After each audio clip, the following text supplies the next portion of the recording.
반갑습니다. 서로 인사 한번 나누실까요? 반갑습니다. 반갑습니다. 네. 감사합니다. 오늘 PPT는 조금 달라졌습니다. 제가 다른 때보다 열심히 수고해가지고 예쁘게 만든 게 아니라 다른 AI를 썼더니 이렇게 됐습니다. AI를 쓴 겁니다. 제가 한 게 아니고. 그래서 조금 더 예뻐질 겁니다. 저의 능력이 아니라 AI의 능력입니다. 저는 PPT를 잘 할 줄 몰라요. 근데도 AI가 해주는 바람에 아주 조그만 인내심을 가지고 기다리면 이렇게 한 3분에서 5분만 딱 기다리면 나와요. 물론 원고는 줘야 되죠. 어쨌든 나와요. 우리는 평생 평가 그리고 성적 이것들이 지배하는 세상에 살죠. 학교에서는 학교 성적이라는 게 있고, 직장에서는 인사에 반영되는 고과라는 게 있어요. 심지어는 우리가 SNS를 자주 하는데 유튜브의 크리에이터나 이런 사람들 보면 좋아요, 구독 눌러주세요 이러잖아요. 그거에 우리는 발급해 아래 살아요. 거기에 우리의 가치를 증명해야 되죠. 그래서 우리의 내면에는 늘 그런 불안함들이 있어요. 내가 이만큼 해내지 못하면 잊혀질지도 모르겠다. 버림받을지 모르겠다. 내가 실수하면 나를 향한 관심과 사랑이 식어버릴 텐데 그러면 어떠지? 라는 불안감이 있죠. 이런 성과 중심의 세상에서 사랑, 그것은 그래서 늘 조건부예요. 내가 이렇게 행동하면 내가 좋아요를 눌러줄게. 네가 이걸 내놓으면 내가 너를 사랑해 줄게 라는 그 계약관계에 가깝죠. 주님은 이런 우리들에게 전혀 다른 차원의 사랑의 관계들을 보여주시기 위해서 포도나무의 이미지를 사용하십니다. 보이십니까? 잘 안 보이시죠? 앞으로 조금만 나오시면 잘 보입니다.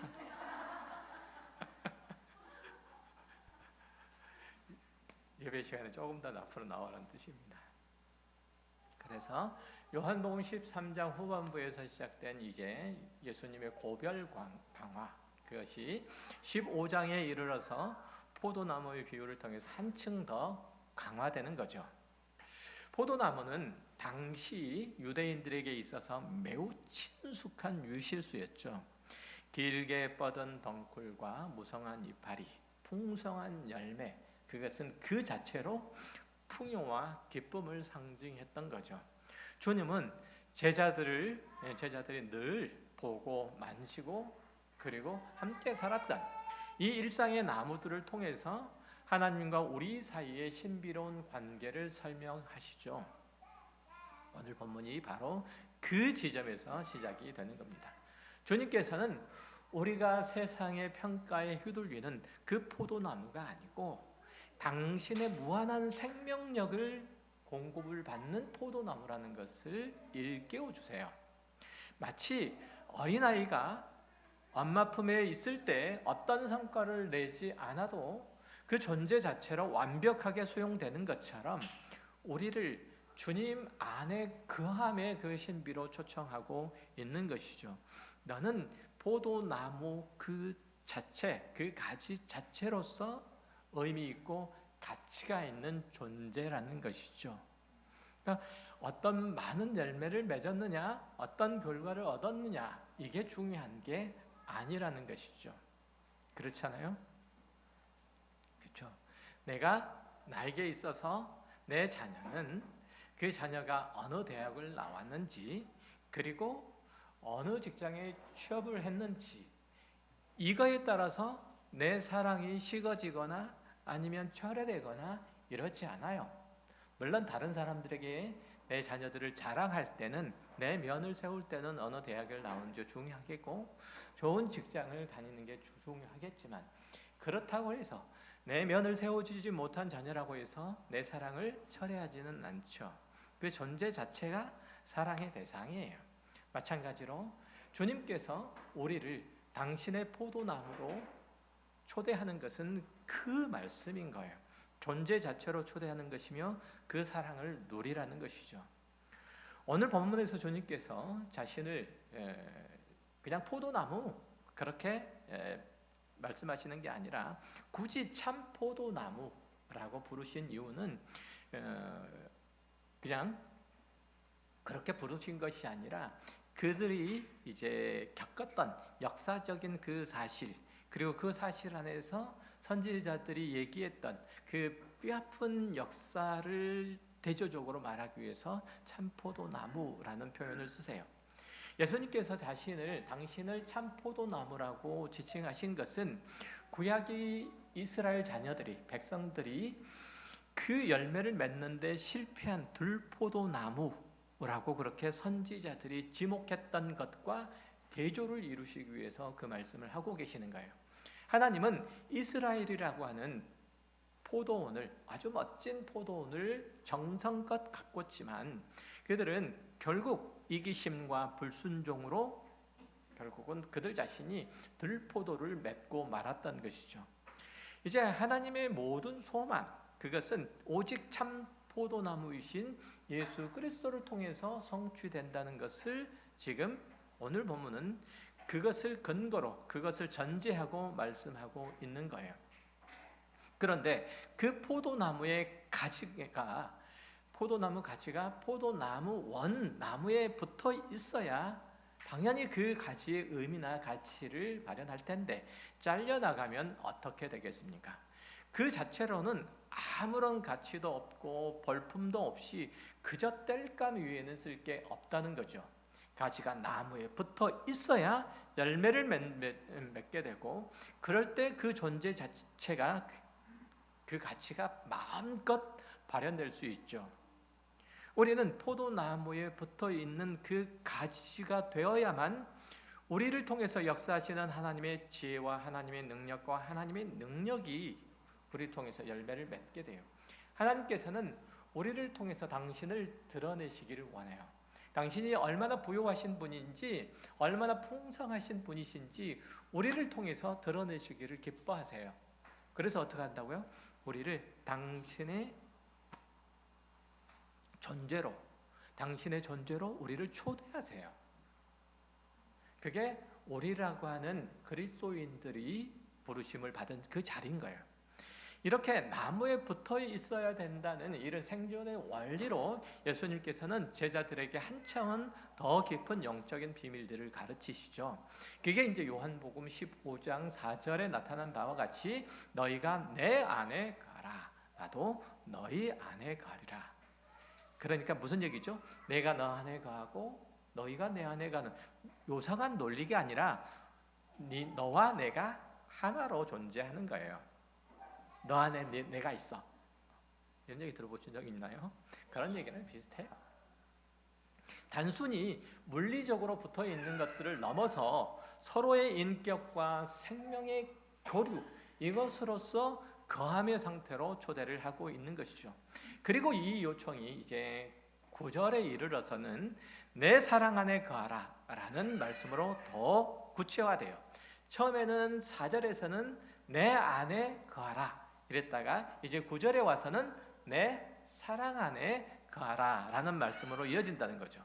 이건 단순하게 주님의 곁에 머무는 것을 넘어서 성부와 성자 하나님께서 서로 사랑으로 그렇게 존재하는 것처럼, 하나로 존재하는 것처럼 그 영원하고 완전한 사랑 가운데로 우리를 초대하시는 거예요.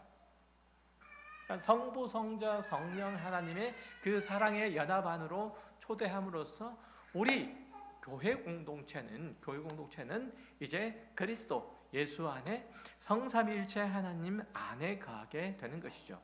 장소적인 거주뿐만 아니라 성부와 성자와 성령 하나님의 그 영원한 사랑의 사귐 안으로 우리를 초대하시는 그 신비의 연합이에요. 주님께서는 우리가 그 영원한 신비 아래, 신비 연합 아래 머무를 수 있는 그 구체적인 방법도 또한 제시를 해줘요. 그게 뭐냐면 오늘 본문 10절에 나와 있는 말씀이에요. 내가 아버지의 계명을 지켜 그의 사랑 안에 거하는 것 같이 너희도 내 계명을 지키면 내 사랑 안에 거하리라 라고 구체적으로 그 막연한 내용을 내 사랑 안에 거하라 라고 막연하게 얘기하시는 것이 아니라 내 계명을 지키면 내 사랑 안에 거할 수 있다라고 말씀하세요.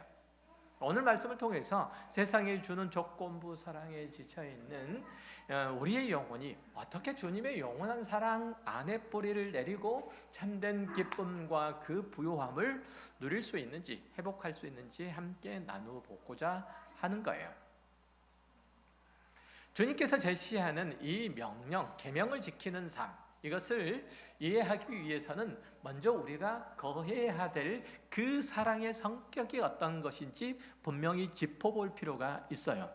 9절에서 예수님께서 말씀하시기를 내 사랑 안에 거하라 라고 하는 그 명령은 말씀드렸던 것처럼 자칫 추상적이고 막연하다라고 생각할 수 있지만 그것이 그렇지 않고 내 사랑 안에 거하는 것 같이라고 하는 그 표현 자체가 뭐라고요? 성부 하나님께서 성자 하나님을 사랑하신 그 질적인 사랑, 성자 하나님께서 성부 하나님을 사랑하신 그 질적인 사랑, 무조건적인 사랑이 이제 우리 안으로 흘러가고 있고, 성자 하나님의 성부 하나님을 향한 그 사랑은 무엇을 하심으로써 드러났어요? 성자 하나님께서 성부 하나님께 대하여 완전한 순종을 이루심으로 그 사랑의 표현이 된 거죠. 성자 하나님의 사랑은 성부 하나님을 향한 순종으로 표현됐어요. 그렇죠? 뿐만 아니라 우리를 그 사랑으로 우리들을 초대하시는데 우리들에게 계명을 주시면서 그 계명에 순종함으로 하나님의 사랑 안에 거하라 라고 말씀하고 계시는 거예요. 그러니까 주님께서 아버지 사랑 안에, 아버지 안에 거하시는 것은 그분을 향한 사랑 가운데 거하는 것이고, 아버지의 계명을 순종함으로써 그것이 가능하게 된 거죠. 성부 하나님께 순종함으로 그 사랑을 겉으로 표현한 거예요. 우리 역시 그리스도와 사랑의 관계 안에 거하려면 그의 계명에 순종해야 된다고 얘기를 하고 있어요. 여기서 계명을 지킨다고 하니까 흔히 법을 준수하는 거나 아니면 책임을 완수하는 것, 그런 것처럼 하기 싫은 일들을 억지로 수행해야 되는, 마치 떠맡지 않아도 되는 그 짐을 져야 되는 것과 같이 여겨질 수 있어요. 그 계명을 성취했느냐 못했느냐에 따라서 결과를 따지고 그것에 따라서 상벌 규정을 하고 그렇게 내리는 것, 이런 긴장되고 경직된 관계에 얽매여 있다고 생각할 수 있어요. 하지만 계명을 지킨다는 것은 아버지 하나님과 아들이신 그리스도께서 인격적인 관계와 사랑의 교제를 통해서 하나를 이루신 것처럼 주님께서 우리를 그 관계 안으로 초대하시는 그 과정이며 도구예요. 그 수단이에요. 그러니까 우리는 하나님의 계명을 지킴으로써 뭘 할 수 있다는 거죠? 하나님과의 그 관계를 맺을 수 있다는 거고, 그 관계를 돈독하게 할 수 있다는 것이고, 하나님의 생명이 우리 안에 흘러올 수 있다는 얘기예요. 그러니까 차가운 법정의 논리가 아니라 뜨거운 관계의 논리예요. 예를 들자면 부모가 그 자녀에게 하는 말이 있죠. 여러분들 중에 여러분이 가장 많이 들은 얘기가 뭡니까? 저는 하도 이런 얘기 많이 들었어요. 일찍 좀 들어와라. 많이 들으셨죠? 일찍 좀 들어와라. 이 말은 속박이 아니고 사랑의 관계를 유지하는 그 울타리예요. 나 오늘 늦게 들어가면 엄마한테 폭풍 잔소리를 듣는다. 이게 아니라 오늘 늦게 들어가다가 동네 양아치들한테 봉변을 당할 것이다. 오, 예쁜데 이런 얘기를 듣게 될 거다. 이 얘기예요. 이게 이런 차원에서의 계명이에요. 그런 의미에서 내 안에 거하라 라는 이 말씀은 예수님과 함께 시간과 공간을 공유한다기보다는 그분을 사랑함으로써 그분을 담는 것을 얘기해. 그분의 인격과 성품을 담고 그분의 삶의 목표와 가치와 내용을 담는 거예요. 그러니까 하나님께서 우리들에게 계명을 주시는 것은 하나님께서 그 계명을 통해서 설명될 수 있는 분이기 때문에 하나님께서 그 계명을 주시는 거예요. 하나님께서 우리에게 사랑해, 서로 사랑해 라고 하는 것은 하나님께서 사랑이시기 때문에 사랑하라고 하는 거예요. 그러면 우리가 서로 사랑함으로써 하나님 안에 초대되는 거예요. 이해되세요? 어려운 얘기 아니에요. 그 사랑 안에 초대되는 거예요. 하나님께서 이런 분이시기 때문에 이 명령을 내리시는 것이지, 이 말씀을 하시는 것이지, 나는 그걸 하지도 못하면서 그런 성품과는 전혀 관계가 없으면서 너희는 이렇게 해라고 하시는 법이 없어요. 결코. 하나님이 그것이기 때문에 그래요. 하나님은 사랑이 충만하신 분이세요? 맞습니까? 아니에요. 아니에요. 사랑은 하나님이 가장 잘하는 것이 아니고, 하나님은 그 사랑으로 충만한 분이 아니고, 하나님은 그 사랑 자체예요. 아니, 하나님이 언제 사랑이 많다라고 말씀하셨어요? 요한 1서에도 보면 하나님은 사랑이시다라고 얘기를 했어요. 그러니까 사랑을 빼면 하나님이 아니신 거예요. 존재 본질이에요. 본질. 그 사랑 안에 우리를 초대하신 거예요. 그러니까 그 사랑의 본질 안에 초대하심으로써 우리의 존재의 본질을 뭐로 이루어가라는 거죠? 사랑으로 이루어가는 거예요. 그러니까 그리스도인이 사랑하지 않으면 그리스도인이 아닌 거예요. 맞죠?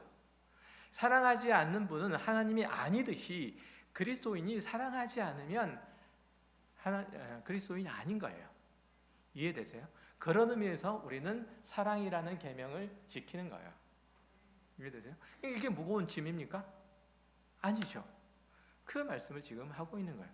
창조주 하나님과 피조물인 우리라고 하는 존재가 이 존재적인 면에서나 인격적인 면에서나 그 지위나 역할이나 능력 면에서는 완전히 다르지만 동일한 본질 안으로 우리를 초대하시는 거예요. 다른 존재임에도 불구하고 그 안으로 초대하신 거예요. 이게 얼마나 놀라운 일들입니까? 그러나 예수 그리스도께서는 그렇게 우리를 초대하시면서 당신의 모든 것들, 하나님과 창조주이신 하나님과 피조물인 우리와의 전혀 다른 관계임에도 불구하고 그가 누리는 모든 기쁨과 모든 감사를 우리들에게 또한 허락해 주신 거예요. 이걸 잊으시면 결코 안 되는 거죠. 그러니까 계명을 지킨다는 것도 어떤 그 사랑이 요구하는 목적지로 인도하기 위한 어떤 수단이나 과정으로서 필요한 거지, 그걸 지키면 벌을 받고 망신을 당하고, 그걸 안 지키면, 그리고 그걸 지키면 우리들에게 유익이 되고, 그게 아니란 말이죠. 우리는 사랑하는 것은 사랑해야만 어떤 결과물을 얻을 수 있기 때문이 아니라 사랑 자체가, 사랑이 우리의 존재의 본질이기 때문에 사랑하는 거예요. 그렇게 우리를 부르는 거예요. 우리는 율법이나 계명에 대해서 부정적인 이미지를 가지고 있어서 그것이 언급되면 필요 이상으로 긴장하죠. 그리고 불편한 마음을 갖고 있어요. 저 사람이 법으로 나를 올가매고 심판하려고 하는구나 라는 생각이 들어요. 그래서 오늘 본문에 너희가 내 계명을 지켜 내 사랑 안에 거하라 라는 말씀도 편안하게만 들리지 않는 거죠. 계명에는 책임 추궁도 따르고 사랑에는 관용과 이해가 뒤따르는데 어떻게 사랑의 관계에서 계명을 지키라는 그 곤례가 동시에 씌워줄 수 있느냐라고 우리는 생각해요. 하지만 그것은 우리의 오해에서부터 비롯된다는 것. 로마서 13장 8절 이하를 보면 이렇게 되어 있어요. 사랑은 이웃에게 악을 행하지 아니하나니 그러므로 사랑은 율법의 완성이니라. 사랑하고 계명, 율법하고 연결시키잖아요. 즉 예수님께서 말씀하시는 이 계명은 우리를 억압하는 족쇄가 아니라 하나님의 사랑이 거침없이 흐르도록 하는 영적인 파이프라인과 같은 거예요. 십계명의 금지 명령들은 소극적으로는 이웃을 해치지 말라라고 하는 것이지만 그걸 적극적으로 전환하면 다 이웃을 사랑하라는 거잖아요. 그렇죠? 도둑질하지 말라라고 하는 것은 하나님이 도둑질하시는 분이 아니시기 때문이에요. 그 사랑 안에 초대하는 거예요. 내가 도둑질을 하지 아니함으로 하나님의 존재 안으로 초대가 되는 거예요. 그죠? 이 얘기예요. 거짓말하지 말라는 것도 역시 마찬가지. 하나님 거짓말하시는 분이 아니시잖아요. 그래서 내가 거짓말하지 아니함으로 하나님의 존재 안으로 초대되는 거예요. 그러니까 내가 거짓말을 하지 않고 내가 잘못된 허위 사실을 얘기하지 않을 뿐만 아니라 내가 그것이 사실이라 할지라도 진실과 사실은 달라요. 같아요? 진실과 사실은 달라요. 진실을 얘기해도 그 저희가 뭐냐에 따라서 그 진실이 될 수 있고 사실이 될 수 있어요. 사실로 끝날 수도 있어요. 그렇죠? 그 저희가 뭐냐에 따라서 사실을 얘기를 하는데 다른 어떤 특별한 다른 이유를 가지고 사실을 얘기하는 경우도 있어요. 진짜 못생긴 사람들은 정말 못생겼다 라고 얘기하는 게 그게 사실이잖아요. 그럼 진실이에요? 그건? 진실은 아니에요. 그건 진실은 아니에요. 그러니까 뭔 얘기하려고 하다가 말았지? 어쨌든 그건 거예요. 하나님께서 우리들에게 계명을 지키라고 말씀하시는 것은 강제적으로 규범을 정하고 안 되면 벌을 주려고 하시는 게 아니라 우리가 하나님의 사람으로 온전히 서서 그의 거룩하심을 본받게 하시려고 우리를 그렇게 말씀하시는 거예요. 우리를 사랑하시기 때문에 계명을 주시는 거예요. 하나님은 우리가 이 사랑의 계명이라는 이 궤도에 머물러 있을 때 비로소 참된 안전과 자유와 또한 풍요함을 누릴 수 있다는 것을 알고 계시기 때문에 그렇게 말씀하시는 거예요. 이렇게 저렇게 울타리를 쳐놓고 위협하는 게 아니라 우리가 하나님의 사람으로 성장하고 성숙해 가도록 그것을 도와주는 안내서이자 점검표로서 우리들에게 계명이라고 하는 것을 허락해 주신 거예요.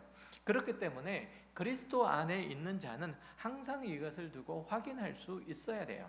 내가 누군가를 사랑하고 있는가라고 하는 사실.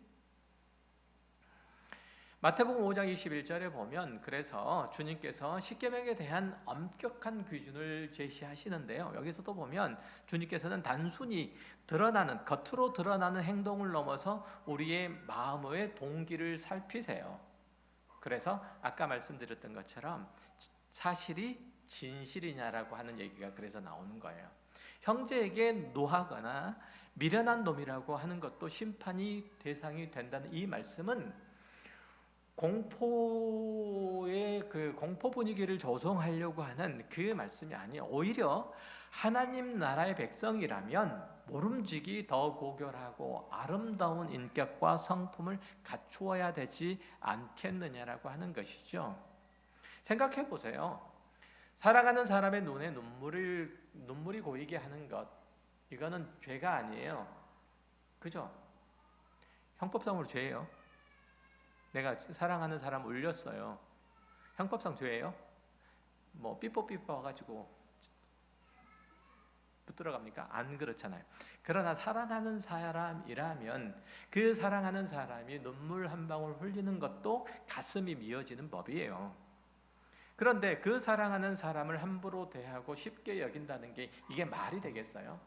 사랑하는 사람의 입에서 나오는 대로, 사랑하는 사람에게 입에서 나오는 대로 멍청한 놈 나가 죽어라, 나가라 하는 말이 그거예요. 이게 말이 돼요? 주님의 계명도 이와 같다는 거예요.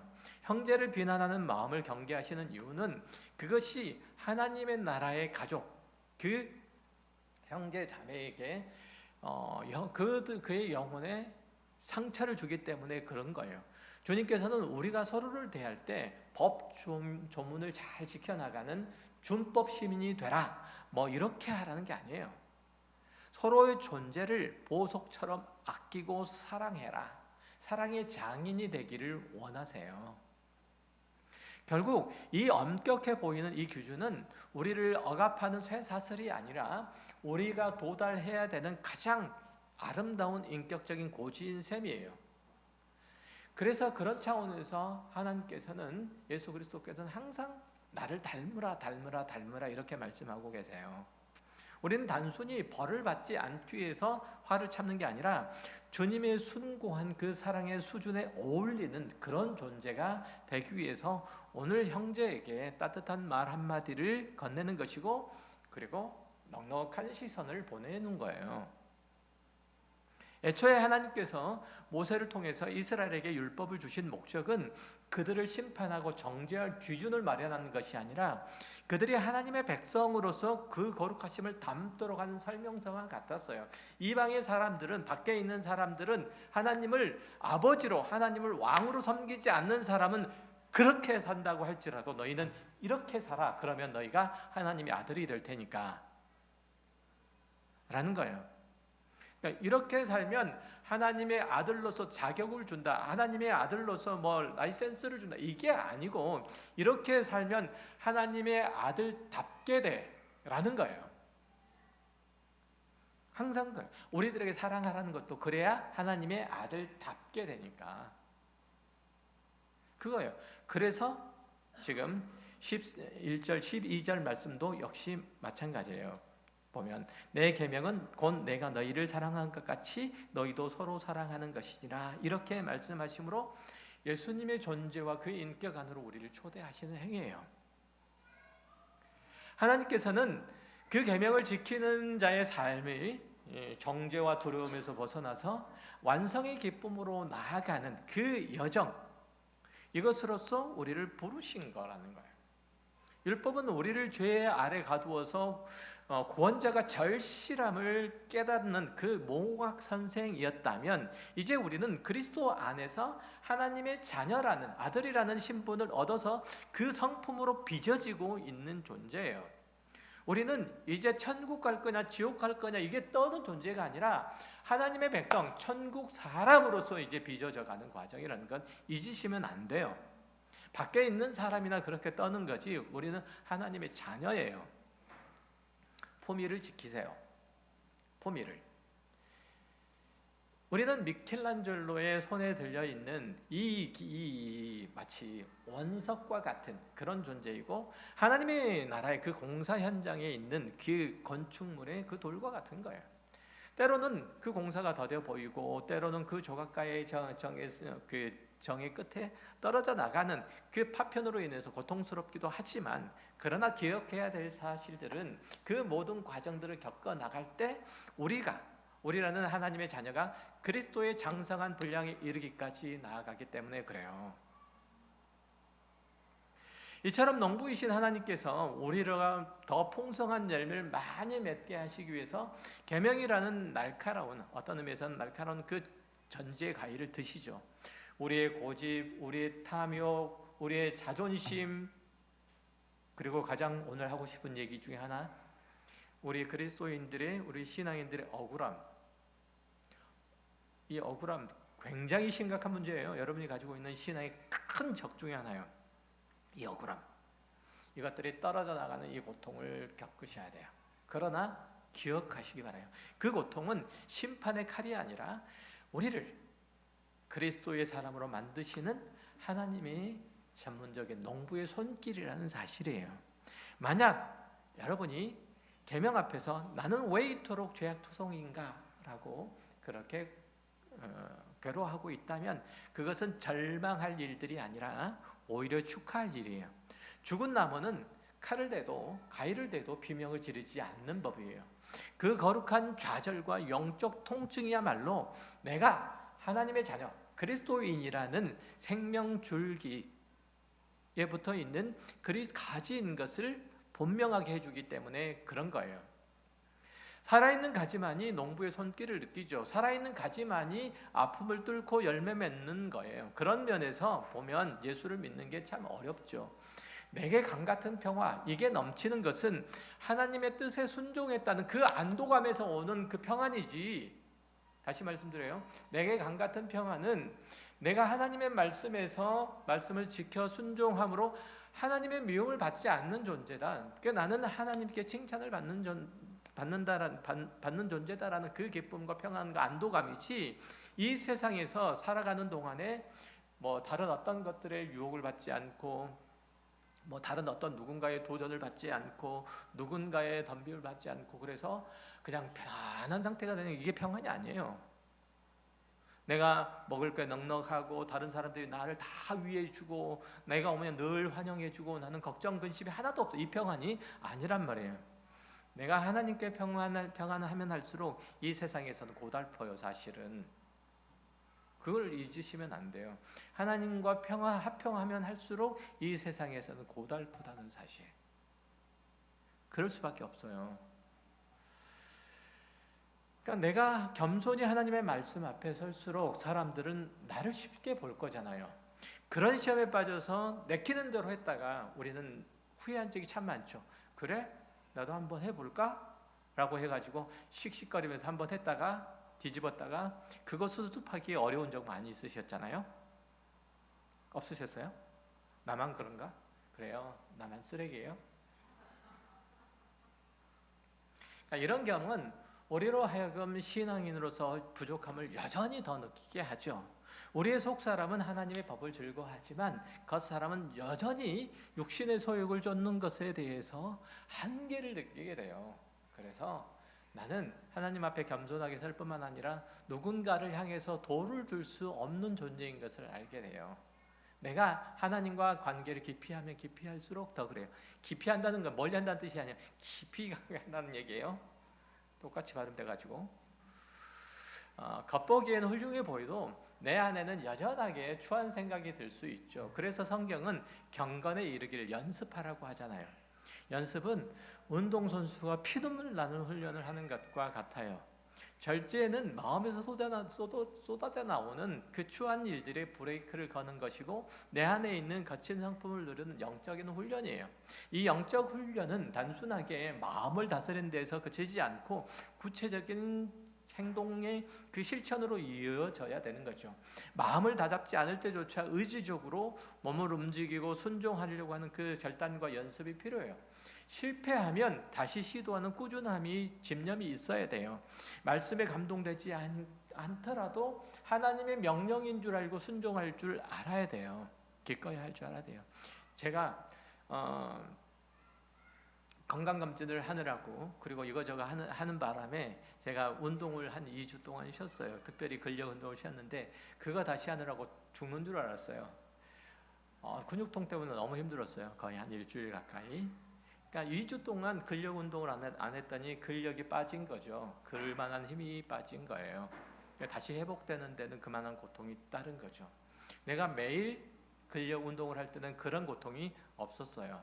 내가 하나님과 그 관계를 원만하게 하지 않음으로 겪는 그 어려움들, 다시 회복하는데 굉장히 어려워요. 그렇지만 회복하고 하나님과 긴밀한 그 관계 속에 거하면 거할수록 내 영은 살지우게 되는 거죠. 항상 기쁨과 감사로 신앙생활을 하면 좋겠지만 그렇지 못할 때도 있잖아요. 때때로는 의지적인 결단이 필요하고 그리고 메마른 감정을 일깨워야 될 때도 있어요. 그런 것들을 자꾸만 훈련해야 돼요.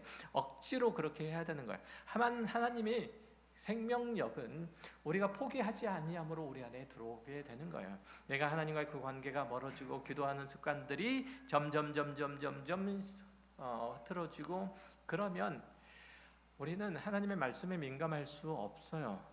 다시 말하면 하나님의 말씀이 내 영혼을, 내 마음을 일깨우는 것을 나는 감지할 수 없게 돼요. 영적으로 둔해진다고 하죠. 이걸 또 다른 표현으로는 성령을 소멸시킨다고 얘기를 해요. 우리는 하나님께서 우리와 함께 하심을 늘 잊지 않으셔야 돼요. 주님께서는 빨리 끝내달라는 요청이 여기저기서 막 들려가지고 빨리 끝낼게요. 주님은 지금도 문 밖에서 두드리시고 그리고 우리와 함께 먹고 마시기를 원하세요.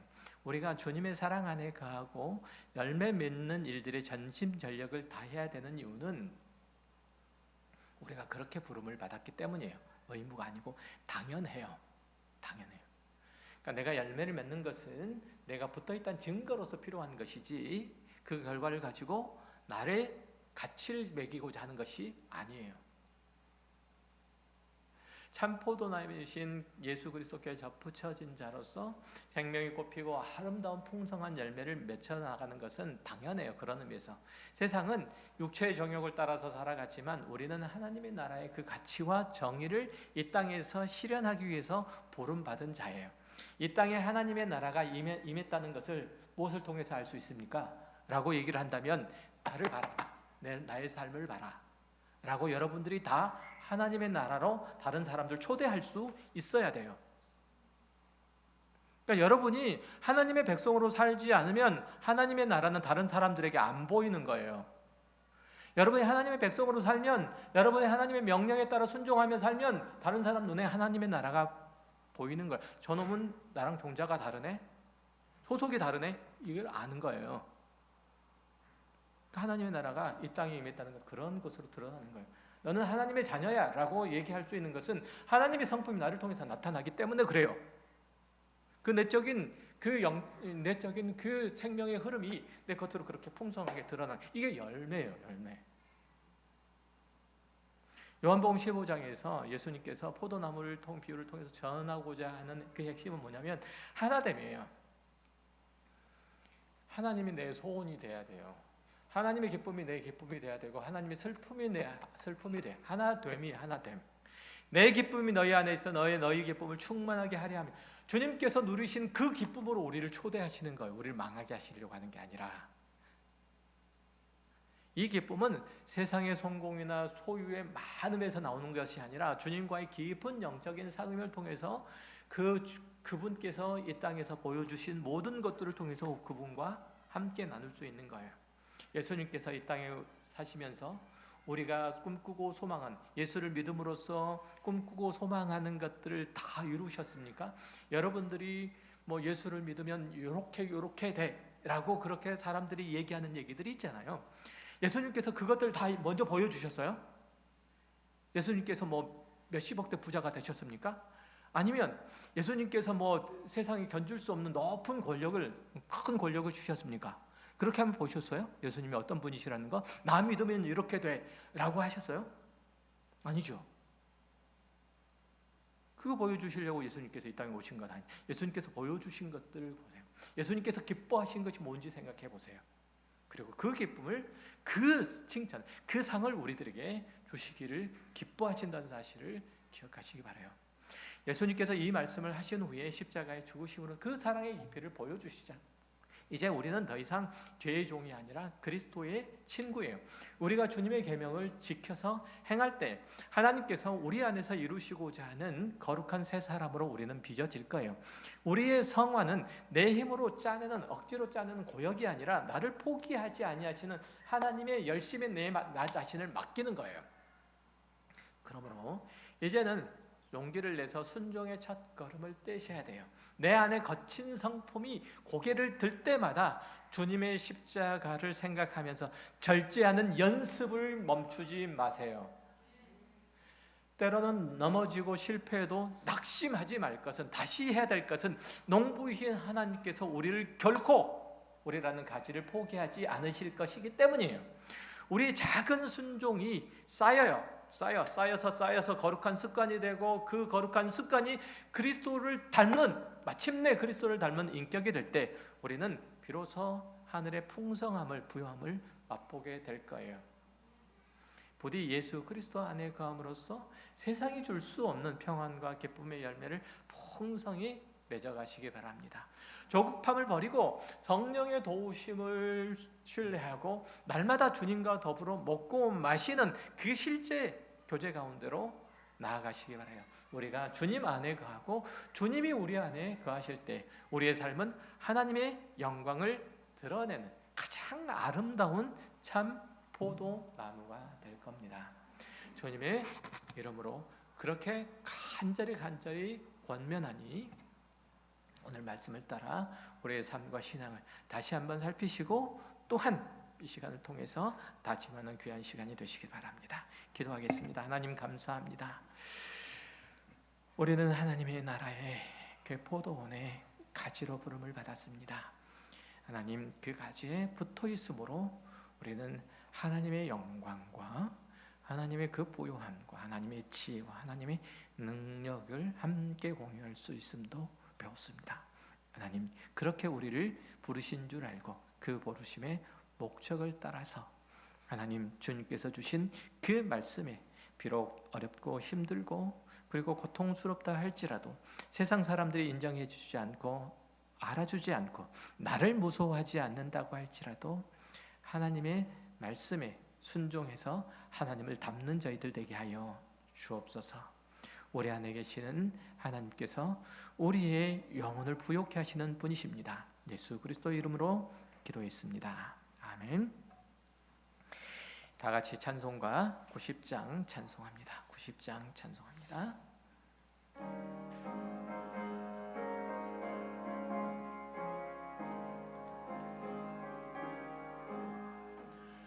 주 예수 내가 알기 전 날 먼저 사랑했네.